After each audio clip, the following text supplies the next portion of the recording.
She spent 4 years making herself invisible. She learned every preference, memorized every schedule, anticipated every need, and she did it so seamlessly, so quietly, that the man she worked for could walk into any room in the world completely prepared, completely protected, never once knowing the cost of that preparation. She was his assistant, his shadow, the woman who held the shape of his life together, while hers quietly bent around his. She never complained. She never asked for recognition. And there was one single night, 4 years ago, when she did something that could have ended everything. Something that saved him. Something that cost her more than she has ever said out loud to anyone. He never knew. Then came a Friday night, a bottle of wine she didn't mean to finish, and a text message she didn't mean to send. 3 words. Come get me. She sent it to the wrong contact. 10 minutes later, someone knocked on her door. And the man standing on the other side of it, composed, unreadable, still in the shirt he'd worn to the office, was the last person she expected. The last person she should have wanted. The only person who, somewhere underneath all the silence between them, she had always wanted most. This is the story of what happens when a woman who spent years being unseen finally gets seen by exactly the wrong man at exactly the right moment. It is the story of a secret that was never supposed to surface, of a feeling that was never supposed to grow, and of a choice, his choice, that changes everything. Stay with us. Subscribe so you don't miss a single story. And leave a comment below. Have you ever said something in a moment of weakness that ended up being the most honest thing you ever said? Tell us. We want to know. Isadora Wells was not a woman who made scenes.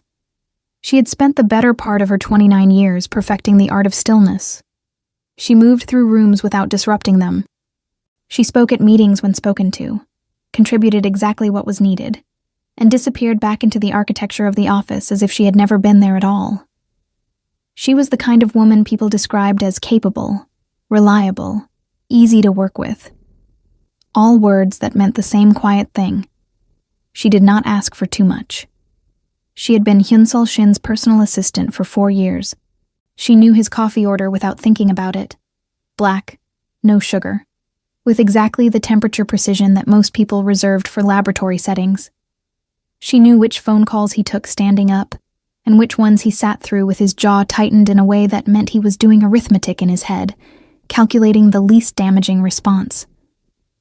She knew his moods the way sailors know weather, by the pressure in the air before anything visible changed. She knew him. He did not particularly know her. That was the arrangement.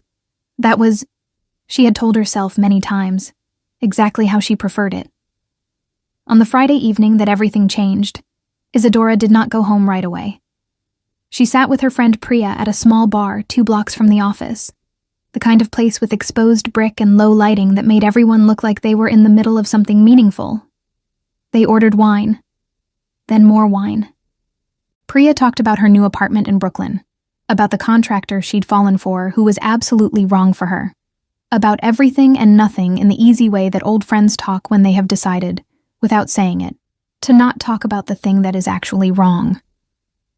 The thing that was actually wrong was Marcus. Isadora and Marcus had dated for 2 years and 4 months. He was a good man, considerate, present, the kind of man who remembered what you'd said 3 weeks ago and referenced it as proof that he'd been listening. He was also, as of 48 hours ago, her ex. Not because of anything dramatic, not because of betrayal or cruelty or the kind of rupture that makes for a clean story.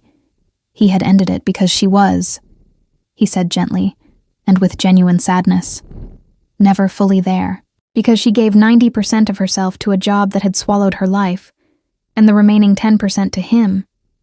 And he had held on hoping the ratio would shift, and it had not shifted. And he was tired. She had not cried when he said it. She had listened, nodded, thanked him for being honest, and gone to work the next morning at 7:45. Now, alone at the bar after Priya had gone home, the wine was doing what wine does to carefully maintained composure, softening it, loosening the corners, making the things she did not allow herself to feel during daylight hours press quietly toward the surface. She picked up her phone. She meant to text Marcus. She had been composing the message in her head for 2 days. Not to get him back, not exactly, just to say something. To say she was sorry. To say she knew he was right, even if she couldn't explain why it had been so hard to be present. To say that she missed him, even if missing him felt like standing in a hallway and missing a room she had never fully entered. She typed the message. 3 words, "Come get me." She pressed send. She set the phone face down on the bar. She finished the last of her wine. And then, because she had always been someone who wanted to be certain of things, she picked the phone back up. The message had delivered. The blue tick confirmed it. But the name above the conversation was not Marcus. It was Shin H. The sound that came out of Isadora's throat was something between a gasp and a laugh, the involuntary noise of a person whose nervous system cannot decide between panic and absurdity. She stared at the screen. She scrolled up. The contact was correct. She had, in 4 years of working for him, apparently stored his number in her phone directly below Marcus's, and her wine-slow fingers had slid one name too far down. She had sent her Korean CEO a 3-word text at 9:47 on a Friday night that read, "Come get me." She opened her mouth. Nothing came out. She stared at the message for a full 30 seconds, during which she considered her options, typing a follow-up, calling to explain, throwing the phone into the East River, resigning on Monday, and had decided, in a blur of humiliation, that she would simply pretend it had never happened when her phone lit up, not with a text, with a call. His name glowed on the screen and her heart did something unsteady. She almost didn't answer. Then she did. A beat of silence on the line. And then his voice, low, unhurried, carrying that quality she had always found difficult to name. The quality of a man who had decided exactly what he was going to say before he opened his mouth. "Where are you?" Not a question. The way he said it, flat, certain, with the weight of someone already reaching for his jacket, made it sound like the answer was already irrelevant because he was coming anyway. This was a mistake. Isadora pressed 2 fingers to her forehead. "I meant to. It was the wrong contact. I'm so sorry. Please ignore. Isadora." Just her name. Just that. The way he said it stopped the spiral. "Where are you?" he said again. And this time she heard something underneath the control. Something she couldn't identify from only his voice, but that made the back of her throat tighten.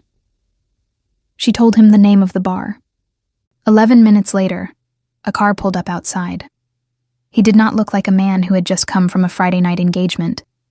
He looked like a man who had been somewhere nearby already, because he had. Isadora would not know that for several weeks. In this moment, standing on the sidewalk outside the bar with her coat held closed against the October air, she only knew that he was there, that he had come, that he looked at her the way she had occasionally caught him looking at her across the office. Briefly, and then not at all, as if he had decided something and then reconsidered deciding it. "You didn't have to come. You asked me to. I asked the wrong person." He considered this for a moment. His eyes moved to the bar door behind her, then back to her face. "You asked me." There was no good answer to that. She got in the car. The ride to her apartment in Harlem took 22 minutes in Friday traffic. She spent most of it looking out the window with the careful focus of someone trying very hard to seem sober. He sat beside her in a silence that was not uncomfortable so much as weighted, the silence of a man choosing not to say the first thing that came to mind. When the car stopped in front of her building on 126th Street, she unbuckled her seatbelt and began the small performance of collecting herself, smoothing her coat, checking her bag, preparing the dignified exit that would close this chapter in her memory under the label of regrettable but manageable. He was already out of the car. She looked at him through the open door. "I'm fine." He tilted his head toward the building. "Come on." He walked her upstairs. He stood in the hallway while she found her keys. He followed her inside, not as if he were inviting himself, but as if it had been established already, somewhere earlier in the evening, that this was what was going to happen. Her apartment was small and warm, and very much herself. Bookshelves that took up most of one wall, a desk by the window with 2 monitors, and a coffee mug she hadn't gotten around to washing. A small kitchen with good pans and too much spice in the cabinet. It was a home assembled by someone who spent most of her waking hours somewhere else, but had been careful, in the remaining hours, to build something that felt like hers. He looked around the way he looked at everything, attentively, without commentary. "You can go." She set her bag down on the table. "Seriously, I'm home. I'm fine. You broke up with someone this week." The sentence stopped her. She turned. He was standing by the bookshelf, not looking at her directly, his hand resting against the spine of a novel she hadn't read yet. "How do you know that?" "You've been different." "I've been exactly the same." He finally looked at her. "I know. That's how I know something was wrong." Isadora stood very still in the center of her own living room and felt something shift, not dramatically, not with the force of revelation, but in the quiet way that things shift when a person realizes they have been seen by someone who was not supposed to be looking. She sat down on the couch. After a moment, he sat in the chair across from her. They stayed there for a long time. She told him about Marcus, not everything, not the deep architecture of it, but enough. She talked about the relationship with the measured honesty of someone who had processed it already in their head and was only now saying it out loud. He listened the way he did everything, completely, without interrupting, without performing sympathy. He just listened. When she finished, the silence held for a moment before he spoke. He wasn't wrong. She blinked. "Excuse me." "That you weren't fully there. He wasn't wrong about that." She wanted to be offended. She found she couldn't. "Thank you for that." He leaned forward, elbows on his knees. "I'm not criticizing you. I'm saying the reason he was right is more complicated than he understood." She looked at him across the few feet of space between them and thought, not for the first time, but more clearly than usual, that this man was genuinely, dangerously perceptive, and that she had spent 4 years hoping he was only perceptive about boardrooms. She fell asleep on the couch around midnight. She didn't mean to. She simply stopped fighting the wine and the weight of the week, and sleep came up quietly and took her. When she woke at 6 a.m, the apartment was still. There was a glass of water on the coffee table in front of her, and a folded blanket that had not been there before. Her shoes were by the door, placed neatly in a way she had not placed them. He was gone. On the kitchen counter, beside the coffee machine, was a single note in his handwriting, precise, economical, the handwriting of a man who only wrote things that needed to be written. Monday, 8th a.m. That was all. Isadora read it twice, then stood in her kitchen in her rumpled Friday clothes and felt something she did not have a clean word for, something that lived in the space between relief and danger, between gratitude and the particular terror of being known. She considered, over the course of that weekend, every possible version of Monday morning. There was the version where he pretended it hadn't happened, where they reset to the professional geometry of 4 years and moved forward without acknowledgement. There was the version where he called her into his office and gently, carefully, permanently clarified the boundaries of their working relationship. There was the version where she got there first, where she knocked on his door and said something composed and preemptive and professional that closed the door on whatever strange warmth had existed in her apartment on Friday night, before it could grow into something inconvenient. She prepared for all of them. She rehearsed responses in the mirror Saturday morning with the grim efficiency of someone who had learned, long ago, that the best way to survive a difficult moment was to have already survived it in her head. What she had not prepared for was the paper bag. She arrived at 7:55. His office was dark. Her desk, positioned as always just outside his door, the first line of defense and last filter before anyone got to him, was exactly as she'd left it Thursday evening, organized in the way she had organized it every day for 4 years. She set down her coffee, opened her laptop, and began the day the way she always began it, methodically, without ceremony. He walked in at 8 exactly, not 8:02, not 7:58. 8 exactly. Which she had always understood was not coincidence but discipline. The small precision of a man who believed that how you entered a room said something about how seriously you intended to occupy it. He looked the way he always looked, put together, unhurried, carrying the quiet authority of a man who had decided at some early age that he would only enter rooms he intended to own. He passed her desk without stopping, and she had half convinced herself that they were going to execute the first version, the reset, the professional amnesia, when he turned around and set something beside her keyboard. A paper bag. From the place 2 blocks over that she went to on mornings she forgot to eat, which was most mornings. The place she had never mentioned to him. The place she went to alone, between the subway exit and the office entrance, in the 14-minute window that was technically hers. He had not forgotten Friday night. He had simply decided how he was going to handle Monday morning.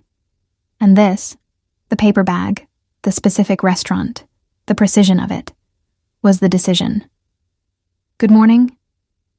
He looked at her directly for exactly 1 second, then moved toward his office. "Good morning." She looked at the bag. The door closed behind him.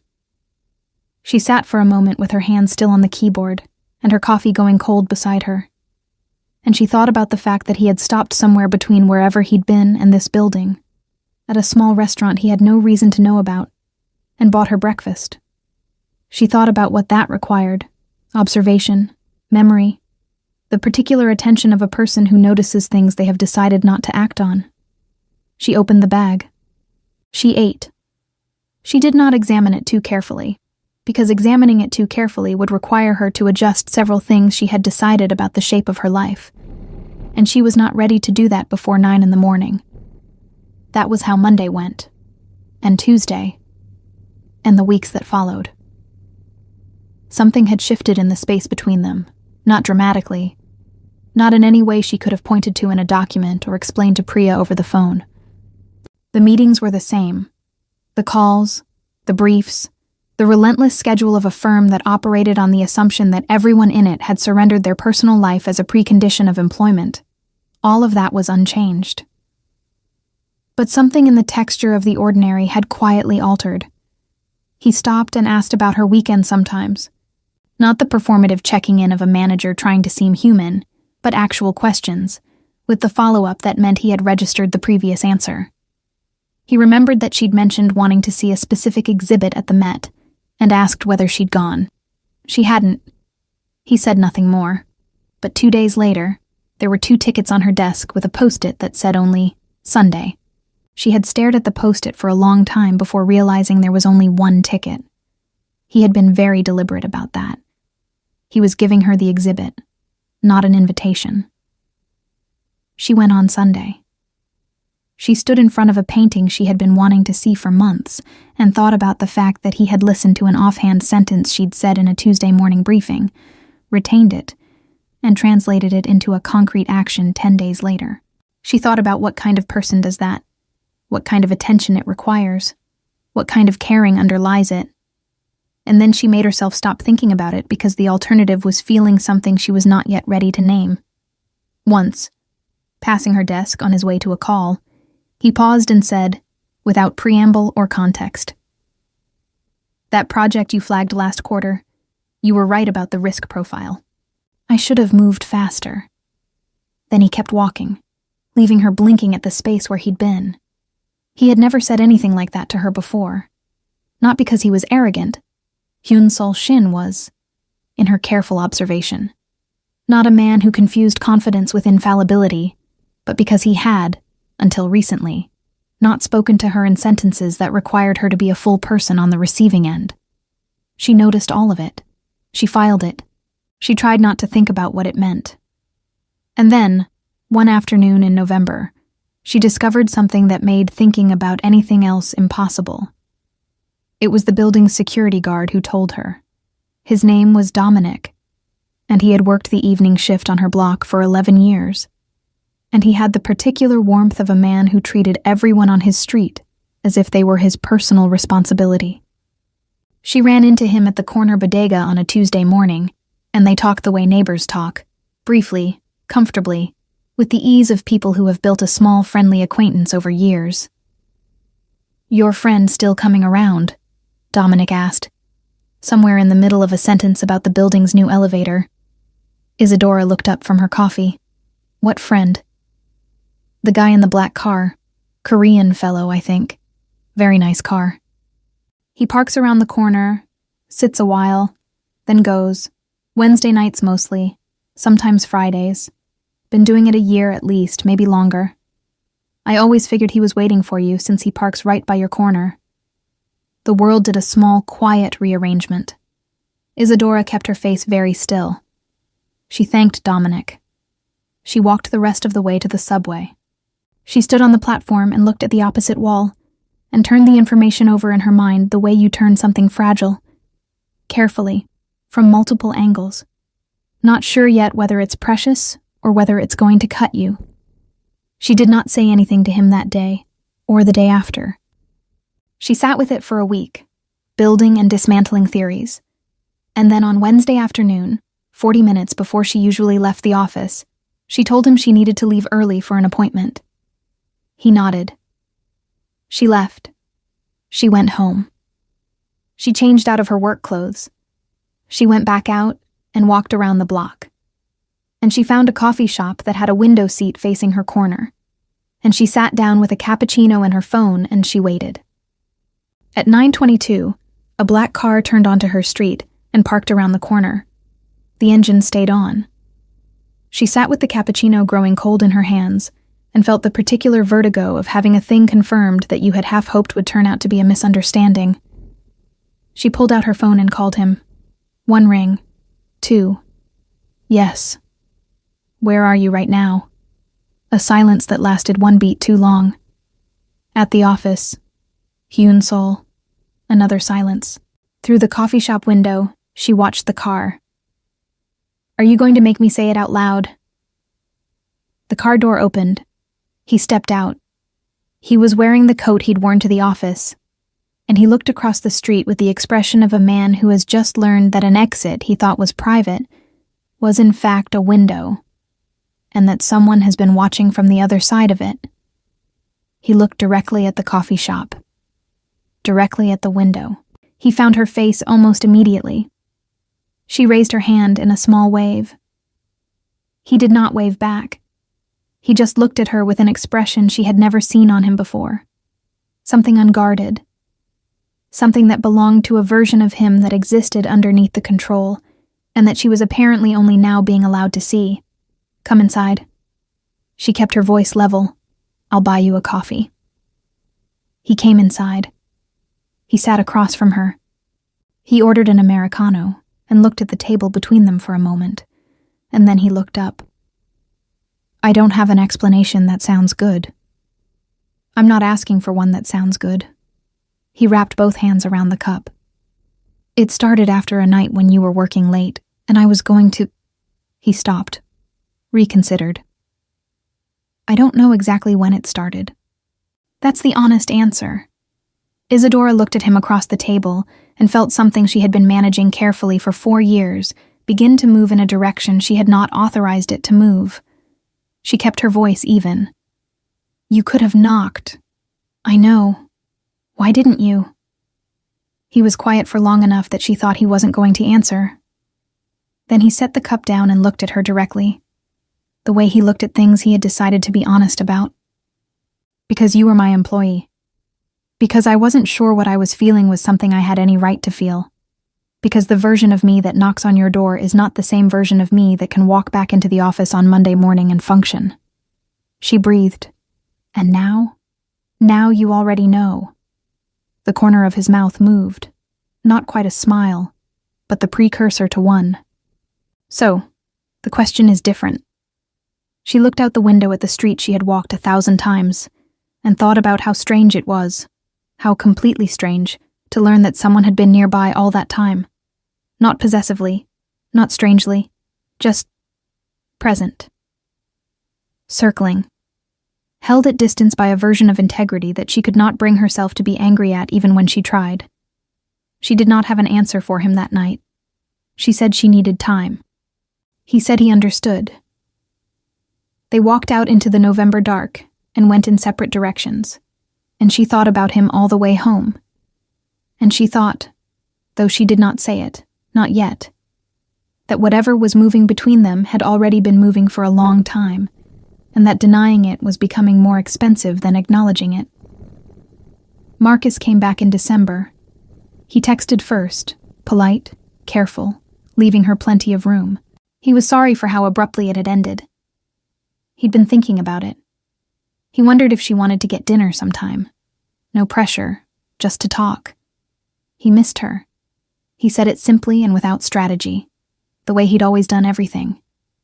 She agreed to dinner. Not because she wanted him back. She was honest enough with herself to know that the wanting, whatever shape it had taken while they were together, had changed into something quieter, something that felt more like old affection than longing. She agreed because dinner with Marcus was familiar and safe, and she had spent the weeks since the coffee shop window in a state of acute, simmering uncertainty that was neither comfortable nor entirely unpleasant. And she thought that an evening of familiar and safe might help her find her footing. What she hadn't anticipated was that Marcus would come to the office to pick her up. He arrived at 5:30 on a Thursday. She was still at her desk finishing a brief for the 7 o'clock call. He came up to the 42nd floor and stood at the elevator bank with his coat and his easy smile, and the receptionist called her extension to let her know he was there. She was gathering her things, her bag, her coat, the annotated copy of the brief she was going to finish on the cab ride, when she heard the door to the inner office open behind her. Hyun-Sol rarely came out after 4:30 unless there was a crisis. She turned on instinct. He was looking across the open floor toward the elevator bank where Marcus stood. He looked at Marcus for a long moment with the expression of a man running a rapid, involuntary calculation, the kind that happens before the mind can tell the body to stop. Then he looked at her. She had seen him angry before. The cold, contained kind of anger that he expressed by becoming even quieter than usual, by choosing his words with the precision of a man who knew exactly how much damage they could do and was deliberately doing less. She had seen him under pressure, under exhaustion, under the weight of decisions that had no good outcome. She had never seen him look like this. He looked, for just a moment, like something was being taken from him. He recovered almost instantly. The expression was there, and then it wasn't, replaced by the composed, impenetrable surface that she had catalogued and studied for 4 years. He walked toward her desk with the unhurried pace of a man executing a plan he'd formed in the previous 5 seconds. The Mercer brief. He stopped at the edge of her desk. It needs to be on my desk by 6:15. It will be. He nodded once.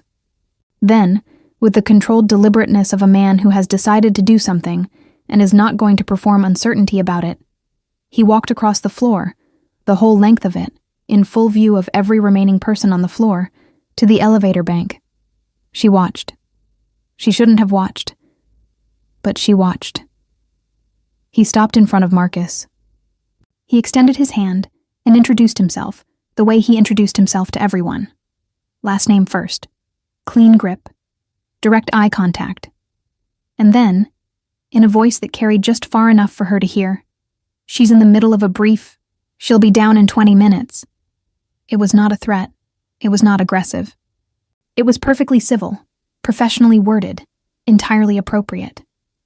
And it was also, unmistakably, the act of a man drawing a line in the only language he permitted himself to use in this building. Marcus blinked. He looked at Hyun-Sol. He looked across the floor at Isadora. He was a perceptive man. She had always liked that about him. And he looked, in that moment, like a man who understood exactly what he was looking at. Of course. Marcus put his hands in his pockets. No rush. Hyun-Sol returned to his office. The door closed behind him. Isadora sat at her desk and stared at the Mercer brief and understood several things simultaneously.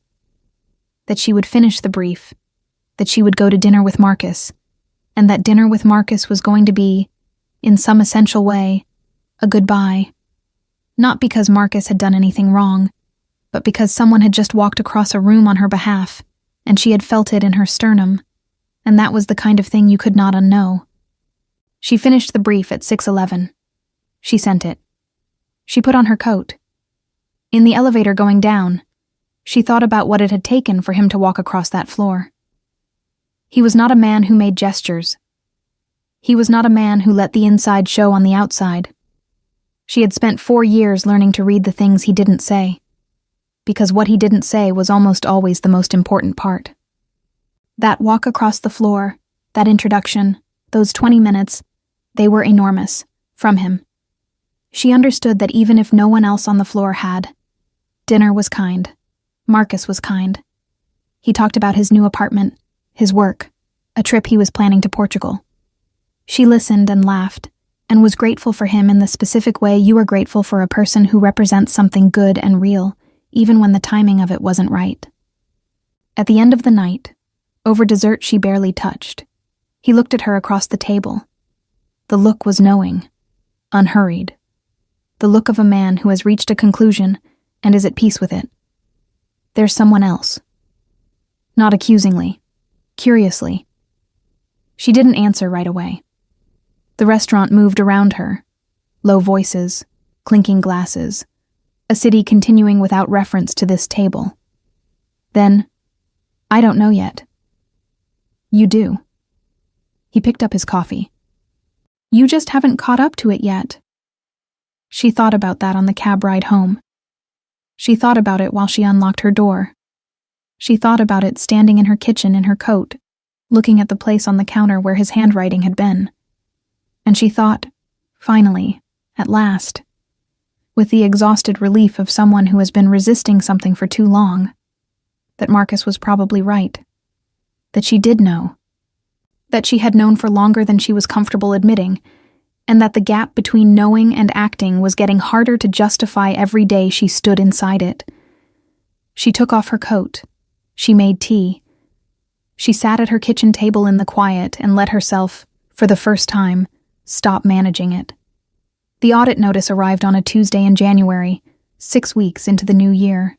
It was routine, the kind of internal review that large financial firms conducted periodically, covering historical transactions and documentation from the previous 5 years.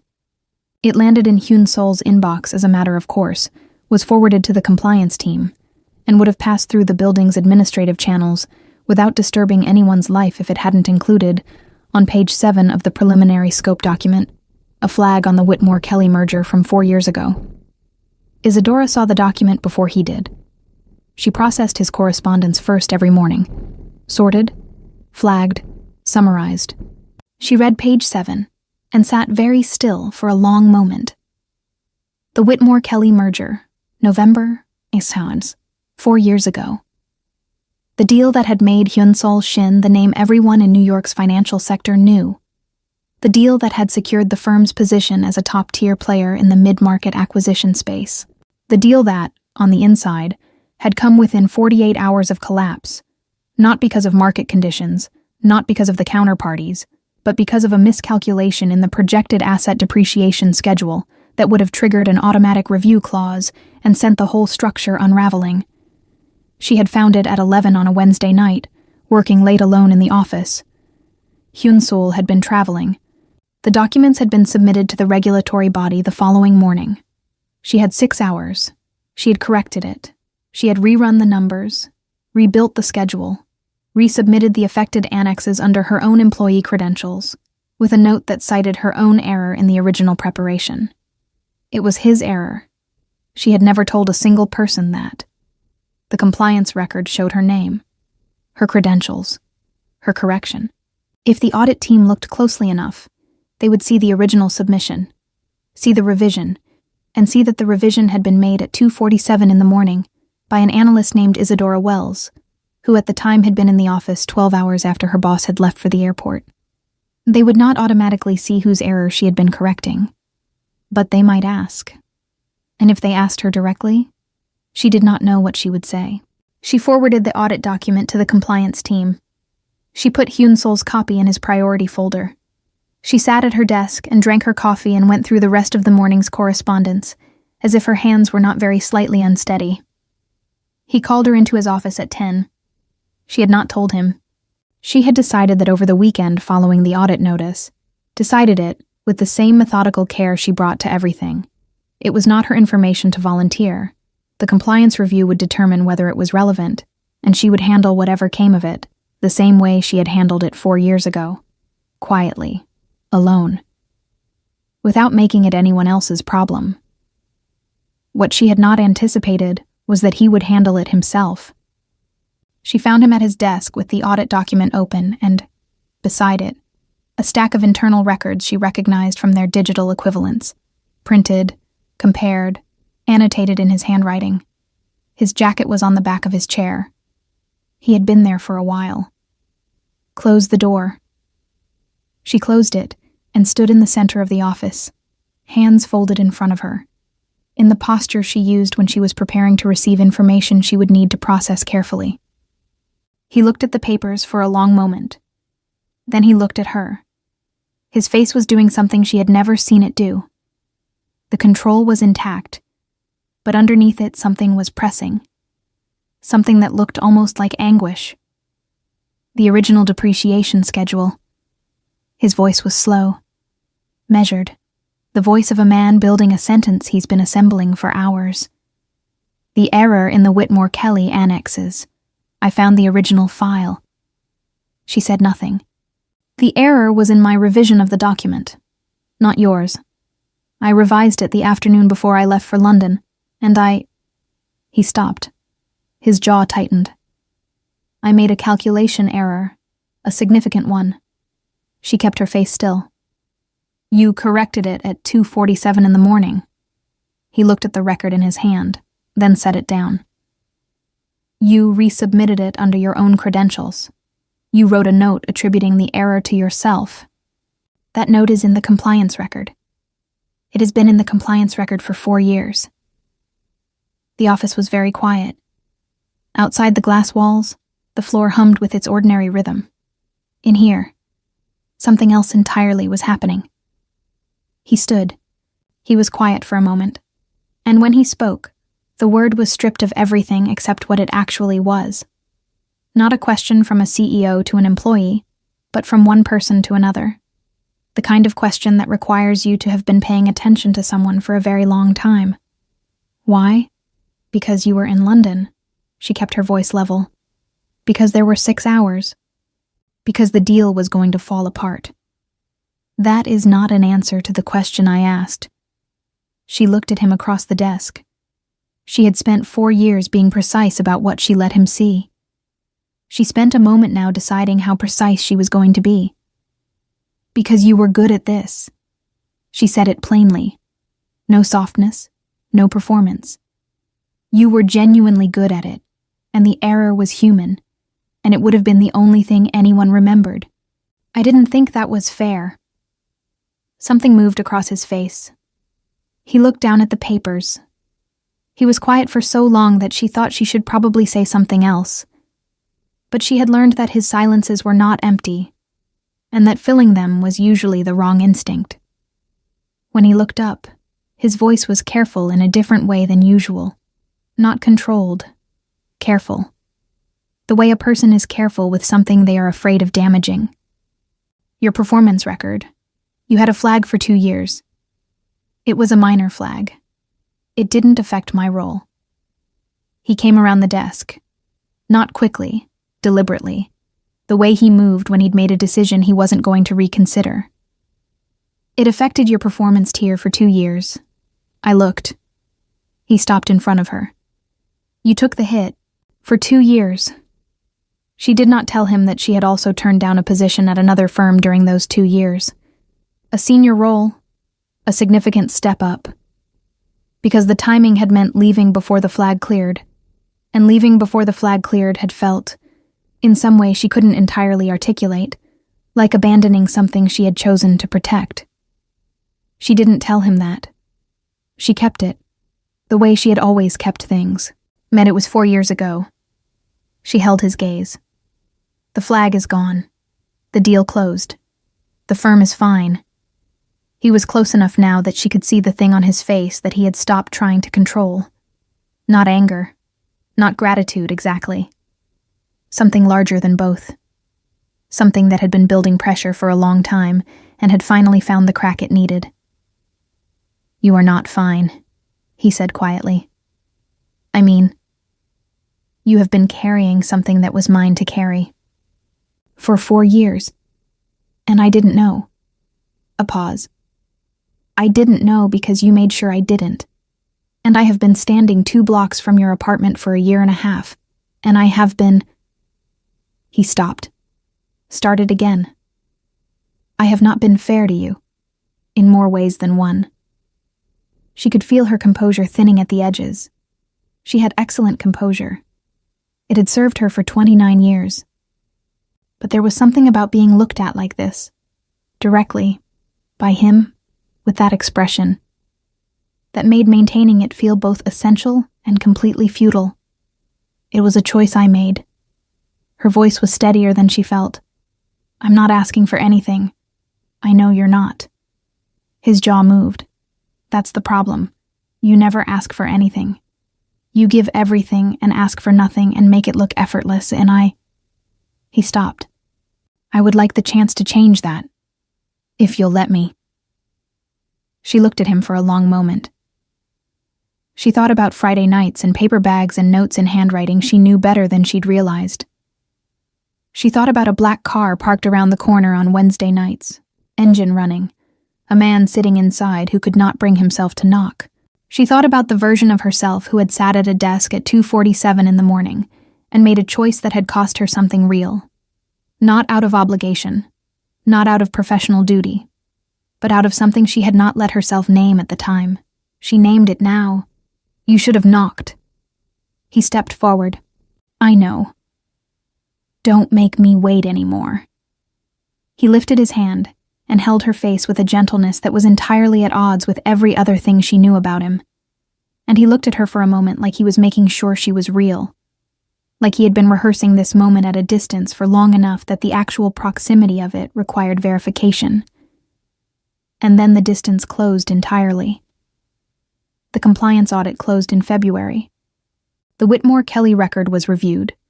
The documentation was assessed, and the flag on Isadora Wells' file was formally cleared with a notation that the original self-reported error had been a misattribution.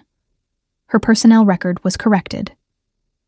Hyun-Sol had submitted a statement to the compliance committee personally. He had not asked her permission beforehand. When he told her afterward, sitting at her kitchen table on a Saturday morning with the pour-over setup he had arrived with one day and simply never taken back, she looked at him for a long moment. "You didn't have to do that." He poured the coffee, set her cup in front of her. "Yes, I did." She thought about arguing. She decided not to. She had been deciding not to argue with him about that particular category of thing more often lately, and she was finding that the decision got easier each time.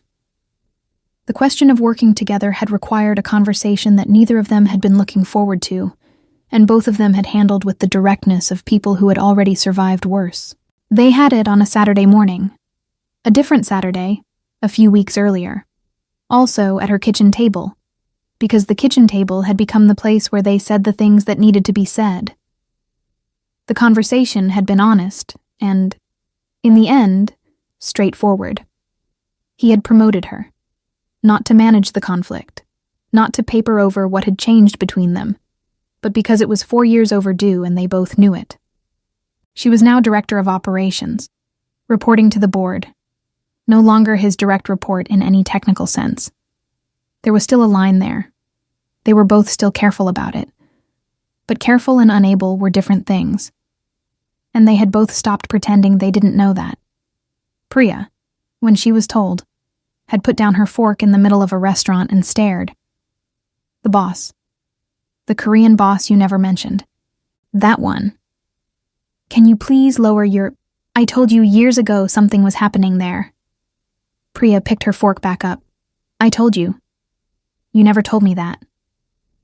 "I thought it very loudly." Isadora had laughed. The real kind. The kind that came from somewhere genuine. Priya had looked pleased with herself for the rest of the meal. Marcus, when he found out indirectly through a mutual acquaintance, sent her a brief and entirely gracious text. She had always liked him.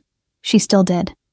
Some people come into your life in the wrong season and leave exactly as they should, with kindness, and without resentment, and with enough generosity to let the next thing begin. On an evening in late April, they walked through Central Park at the slow pace of two people who are not going anywhere in particular and know it. The city was doing its spring thing, insistent, a little aggressive, the kind of beauty that doesn't ask your permission.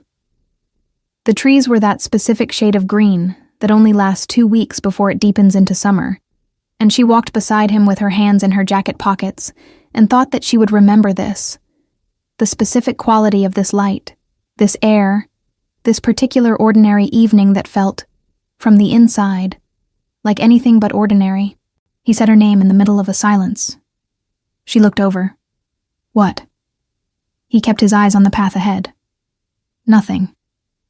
Then, after a beat, I'm glad you sent the wrong text. She laughed. Actually laughed. The real kind, unplanned, from somewhere she didn't guard. He looked at her sideways with the expression she had decided was her favorite of all his expressions.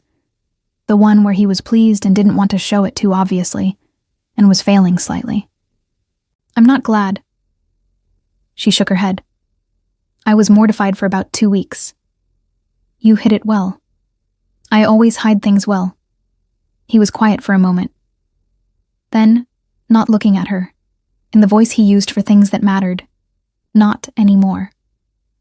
She looked at him. He looked back.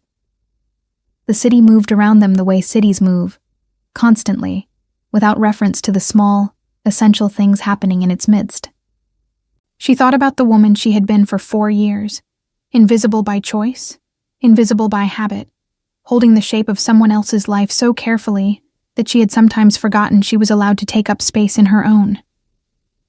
She thought about a Wednesday night in January, alone in an empty office, making a decision at 2:47 in the morning that she had never told anyone. She thought about a Friday night in October, a wine bar and a wrong contact, and 10 minutes that had changed the entire trajectory of something she hadn't even known was in motion. She thought about all the ways a person can be brave without anyone noticing, and about what it costs, and about the particular relief, deep and quiet and complete, of finally being noticed by exactly the right person. No. She turned back to the path ahead, and she was smiling. Not anymore. And she meant it. If this story moved you, subscribe. A new story is always coming. Leave a comment.